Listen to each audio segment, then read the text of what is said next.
Praise the lord. నజరేయుడైన యేసుక్రీస్తు నామంలో మీ అందరికి కూడా ధన్యవాదాలు తెలియపరచుకుంటున్నాను.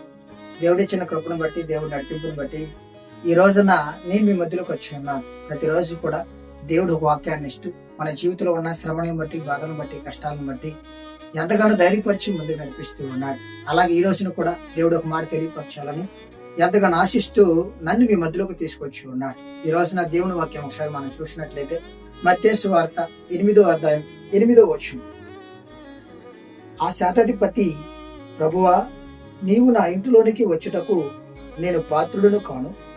నీవు మాట మాత్రము సెలవిమ్ము, అప్పుడు నా దాసుడు స్వస్థపరచబడును. యేసుక్రీస్తు ఈ లోకంలో కుంటు వాళ్ళని, గుడ్డు వాళ్ళని బాగు చేస్తూ సువార్త ప్రకటిస్తూ ఉంటాడు.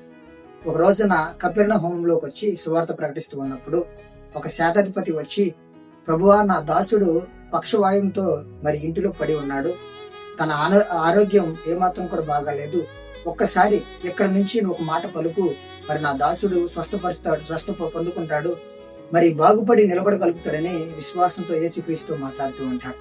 యేసుక్రీస్తు తనంక చూసి ఆశ్చర్యపడతాడు. ఈ ఇశ్రాయేల్ ప్రజలలో నీలాంటి విశ్వాస వ్యక్తిని నేను ఎక్కడ చూడలేదు, మరి నువ్వు అన్నట్లే నీ దాసుడు మరి స్వస్థత పొందుకుంటాడు, నువ్వు భయపడాల్సిన అవసరం లేదని ఆ శతాధిపతిని దేవుడు గణపరుస్తూ మహిమపరుస్తూ ఉంటాడు. అదే టైంలో అదే సెకన దేవుడు ఒక మాట పలకంగానే మరి ఇంట్లో ఉన్న మరి పక్షవాయుతో బాధపడుతున్న ఆ దాసుడికి అనారోగ్యం వదిలిపోయి మళ్ళీ లేవనెత్తి నిలబడితే నడుస్తూ ఉంటాడు. నా సహోదరి, నా సహోదరుడా, మన జీవితంలో కూడా ఎన్నో శ్రమలు, ఎన్నో ఇబ్బందులు, ఎన్నో కష్టాలు వస్తూ ఉంటాయి. మనం కూడా మరి శ్రమలను బట్టి మరి దేవుని సన్నిధికి వెళ్ళాలని కూడా మనకి ఇష్టపడం. అన్ని బాధలు, అన్ని కష్టాలు ఉన్నప్పుడు ఈ లోకంలో ఎవరు కూడా మనల్ని ఆదరించడానికి ఇష్టపడరు. మనం కూడా దేవుని యందు విశ్వాసంతో, నమ్మకంతో కలిగి ఉండి దేవుని యందు రక్షించబడి మారు మనసు పొందగలిగితే మన జీవితంలో ఉన్న శ్రమలు, బాధలు, కష్టాలు మనకు కష్టం కావచ్చు, కానీ దేవుడి దగ్గరికి వచ్చిన ప్రతి ఒక్కరికి కూడా సమస్తాన్ని చేసి ఆయన అనుకూలంగా చేయగలుగుతాడు. ఈ లోకంలో మరణాన్ని జయించి తిరిగి లేచిన దేవుడు ఈ రోజున మన కొరకు ప్రాణం పెట్టిన యేసుక్రీస్తు. కాబట్టి మన జీవితంలో ఉన్న కష్టాలు, శ్రమలు, ఇబ్బందులు, అనారోగ్య విషయంలో ఏ విషయాలైనా కూడా దేవుని యందు మనం కూడా విశ్వాసంతో కలిగి ఉండగలిగితే ఆ రోజున శతాధిపతి విశ్వాసాన్ని దేవుడు బలపరిచినట్టు మన జీవితంలో ఉన్న శ్రమల, ఇబ్బందులు కూడా దేవుడు బలపరచగలుగుతాడు. దేవుడు ఒక మాట పలికితే మన పరిస్థితులన్నీ కూడా మనకి సక్రంగా మారగలుగుతాయి.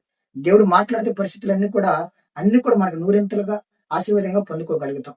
నా సహోదరి, నా సహోదరుడా, నువ్వే జీవితంలో ఉన్నావో, ఏ పరిస్థితిలో ఉన్నావో, ఏ స్థితిని చూసి భయపడుతూ ఉన్నావో, ఏ అనారోగ్యాన్ని చూసి ఆందోళన పడుతూ ఆదరణ లేక, సహాయం లేక, దుఃఖంతో కలిగి ఉన్నావో, ఈ రోజున దేవుడు మాట్లాడుతూ ఉన్నాడు. నజరేయుడైన యేసుక్రీస్తు నామములో రక్షించబడిన నీకు ప్రతి రోజున, ప్రతి సెకనున నా కంచి నీకు తోడుగా ఉంటుంది. నువ్వు భయపడాల్సిన అవసరం లేదు.